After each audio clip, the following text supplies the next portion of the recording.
I grew up in a small town, primarily Hispanic. Everyone knew everything. We had some things here and there, of course, but other than that, not too much stuff happens here. I'm overweight, to put it simply, and not to the standards of beauty, really. I remember reading a meme online once where they joked about, "Can't catch me or kidnap me since you can't carry me. Keep eating cake," and laughed at that, and was like, so true. God, I didn't realize how that would come back and bite me. I believe I was 19, and it was nighttime. My weed plug was doing a stash and dash, and being broke and desperate, I went for it. I figured, I grew up here, I know all the areas. What made this more tempting is it's actually not far from my area at all. So I said, fuck it. I was on a video call with my boyfriend and told him I was going for it. He stays on the phone with me as I head out. Mind you, it's late. The areas I have to cross are not well lit, and I left with nothing on me. Not even my taser, alarm, and pepper spray that my dad made me have. Oh, and what makes things worse, I snuck out because I didn't want my dad to know I was hunting for weed. So this was already starting out great. I set off. I have to cross the railroad tracks to get to the area, which was pitch black. Only the main road in the distance lighting it up, and some lights from warehouses nearby. But other than that, it was hard to see. I make my way towards the main road and notice a semi parked on the side of the road. Not unusual, semis park there all the time, so nothing weird. Then I hear a, "Hola, hey." I look over and see a man in a semi-truck. He looked generic. A Mexican man with a red long sleeve. He looked like any other man I'd see around town. But his smile, I don't know, he was just off. I waved, being polite. He gestures for me to come over and start speaking in Spanish, but I don't know Spanish. I know what you're thinking. 1. Why don't you know Spanish if you grew up in a Hispanic town? And 2. Why aren't you running? My parents never taught me. Sue me. And 2. He was far away, so I kept walking. I just sheepishly respond that I don't speak Spanish. I said this in Spanish. I learned the phrase just to say it to people. I wave him off, quickly walking away. My boyfriend asks me, "Who's that?" I just tell him some random semi-truck driver. I go on with the night. I think I've been out for 40 minutes at this point, and I realize I'm not gonna find it. Big sad. So I start heading home, still on the phone with my boyfriend. I keep talking to him, and my phone is dying, which is actually what made my boyfriend tell me to just go home. So I start to walk back. I go down the road and look down the pitch black area where the railroad is, and I stop. I just had a bad feeling. Something told me not to go home just yet. I tell my boyfriend I'm gonna look at the other end of the street that was towards where the warehouse was, giving off light. Past the empty trailers partially hidden by the shadows, I start walking into the light and I hear movement behind me and, hey. I turned around hella quick and saw the same semi-truck driver with the same smile he had. He came out from behind the trailer he was hiding behind. He had his right hand tucked in his pocket and was posturing his body in a way where he was hiding whatever he had. He told me to come here and started getting closer to me. I immediately tell my boyfriend to wake up his dad and come get me. I backed up quickly and was trying so hard to think. He saw that I was on the phone and immediately had a mad and annoyed look on his face. He stopped and actually began hiding behind the trailers, so I booked it down the road, telling my boyfriend to come get me or have his dad come get me. I didn't want to call my dad because even at that moment, for some reason, I was still terrified of getting caught sneaking out. I ran across the main road to this little mini mart across the street and hid behind the ice machine. I told my boyfriend I needed to call someone and hung up on him. I called my friend who, thank God, was out with his girlfriend. I tell him I'm in danger and need him to come get me. Then I tell him where I'm at. While I was waiting for them, I stayed behind the ice machine and saw his semi. I saw him look around for me and shake his head in disappointment before driving off. Even in that moment, I didn't feel safe, not until my friend pulled up. Everything hit me once he got out of the car and I hugged him crying. He and his girlfriend calmed me down and took me home.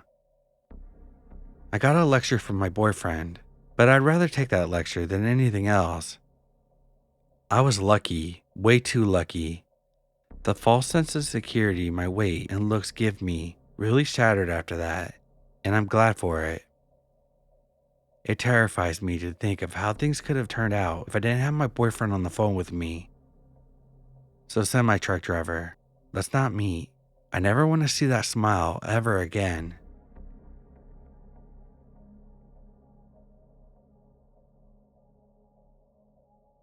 Something weird happened on a walk. Tonight, I was on a walk with my dog. Same routine, same time. I was walking my normal path, and this part of the walk happens to be the darkest part. There's an alley on the left that has absolutely no light. My dog was suddenly on high alert and was barking like crazy. I had my headphones on, but I knew something was wrong, and I looked to the alley but didn't see anything at first. When my eyes adjusted, I saw a very tall and skinny man standing there. He didn't move, he was just facing me and staring from what I could tell. He was all in black. His pants and shirt were long, which is weird because it's been 90 to 100 all week. Not to mention, it's 10 p.m. at night and this man's wearing a giant black sun hat. I kind of froze and went, pretty loudly as I turned my headphones off so I could listen in. The man standing there says nothing, and so I'm turning towards him but walking forward.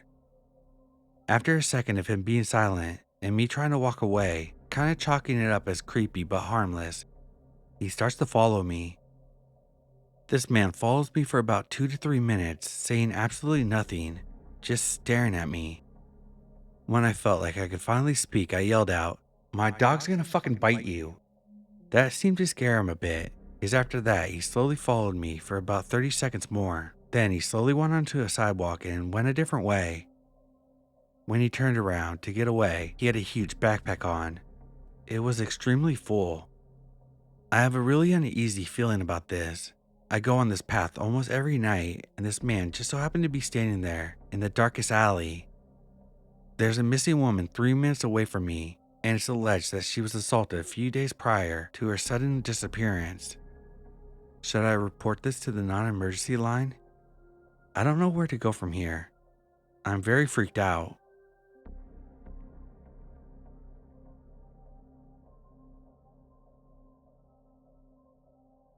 This happened to me about 2 or 3 years ago. When I was 16, I used to work at a fast food restaurant and lived in the place where we have all seasons. At this point, it was winter, so it got dark pretty early, around 5 or 6 p.m. I was called to come into work this particular day, but the weather was kind of bad, causing us not to have any customers. As a result, we had to close the store early. It was about 5:30 p.m. when my manager left, locking the store and making me wait outside for my ride. About 20 minutes had passed since she left, and I was really cold, so I decided, regrettably, that I would walk to my friend's house just a few blocks away, about a 10-minute walk, and wait for my ride there. The store I worked at was on a busy street that was near a residential neighborhood. As I walk away from the store, I start walking down the residential street behind the store. I was walking on the sidewalk to the left of the street, as there was only one sidewalk on the right side of the street. If I walked on the right sidewalk, I'd only walk on it for a block, and then I would have to walk the rest of the way on the road. There were also woods on that side of the road. It was convenient as well because the left side of the street was my store and there were no streetlights. I walked about 3/4 of the block when I got this feeling that I was being watched. The neighborhood was really dark at this point, and I had pretty much reached the end of the block and was getting ready to cross the street when I noticed a silhouette of someone walking on the right side of the street near the woods. They were about 5'9" to 5'10" and looked to be maybe 180, 200 pounds. I couldn't make out any features though.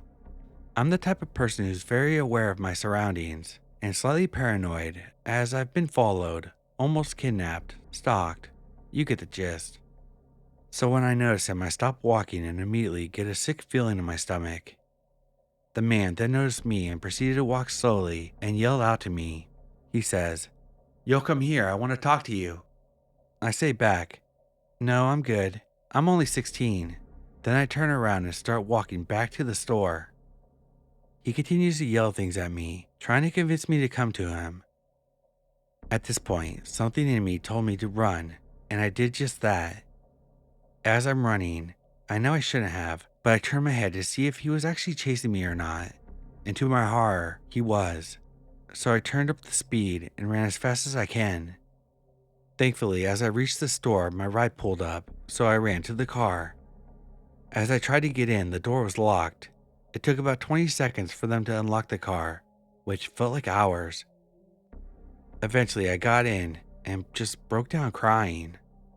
Not gonna lie, I was kind of out of shape, so my back was hurting from breathing so hard, and I was all frazzled. This was the first time I was chased on foot, and let me tell you, it's way more scarier, surreal, and intense being chased on foot than someone chasing you in a car. Still to this day, I've added trauma from this incident, and it makes me hard to go anywhere by myself, especially in the dark. So to the man that chased me in the dark, let's not meet again.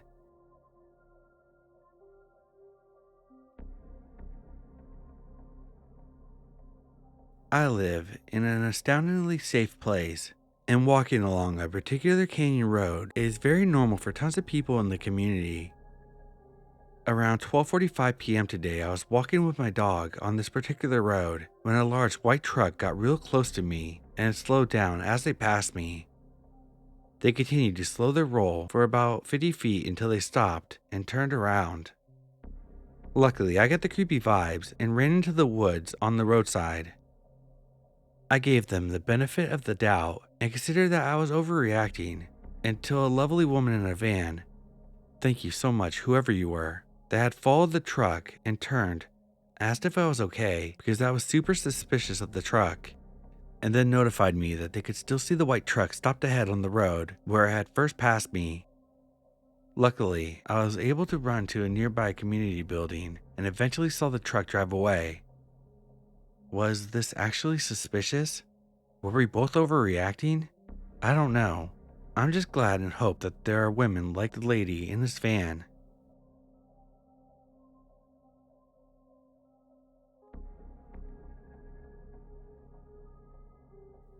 So this happened about a month ago while I was working in London.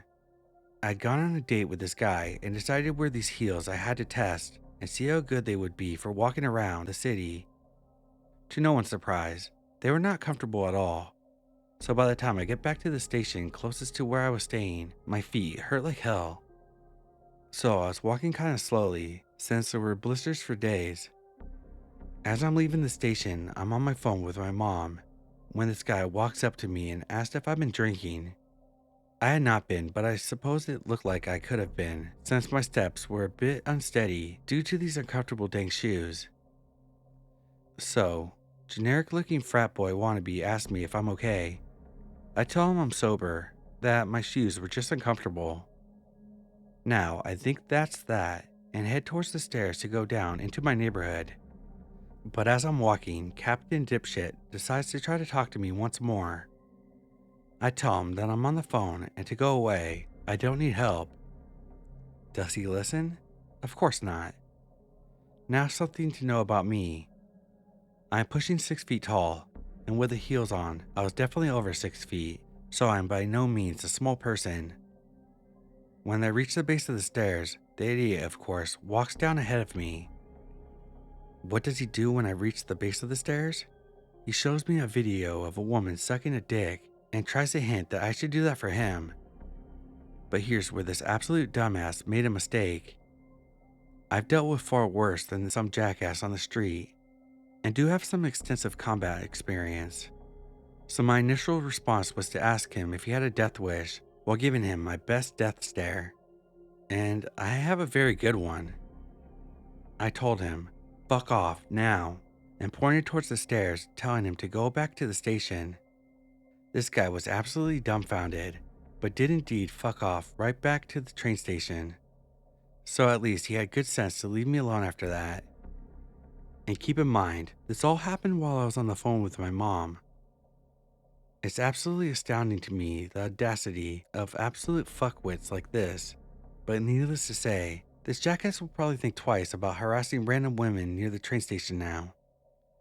It doesn't happen often, but I do take the joy when I teach some creep show a lesson, not to think so casually about harassing women. Stay safe, ladies, and remember, don't be polite to these creeps.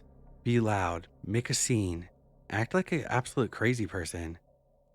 These assholes are looking for people who will be meek and quiet.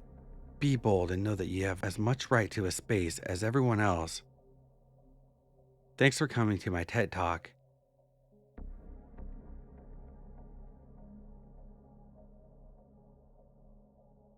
I'm now a 41-year-old female, but when I was 20 years old, I attended college in Northeast Pennsylvania. I lived off campus and had a part-time job at the local mall.